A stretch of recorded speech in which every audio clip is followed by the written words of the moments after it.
దీపు ఫంక్షన్కి మేము నర్సీపట్నం అయితే వెళ్ళాము. సో అక్కడ ఫంక్షన్ గ్రాండ్గా చేసుకున్నాం అనమాట.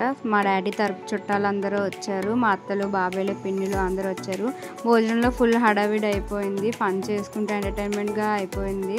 సో పల్లెటూరు అంటే చాలా హడావిడిగా ఉంటుంది కదా, ఊర్లో ఉన్న వాళ్ళందరూ ఫంక్షన్కి వచ్చేసారు. సో గ్రీనరీతో నిండిపోయింది ఊరంతా. మా పిన్ని మా బాబాయ్లు ఫోటో తీసుకుంటూ నవ్వుకుంటున్నారు.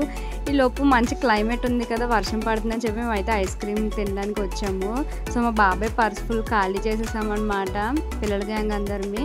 సో అలా ఫొటోస్ వీడియోస్ అవి తీసుకొని ఇంకా వర్షం పడుతుంది స్టార్ట్ అయిపోదాము అని చెప్పి కార్లో స్టార్ట్ అయ్యి ఇంటికైతే వెళ్ళిపోయాము.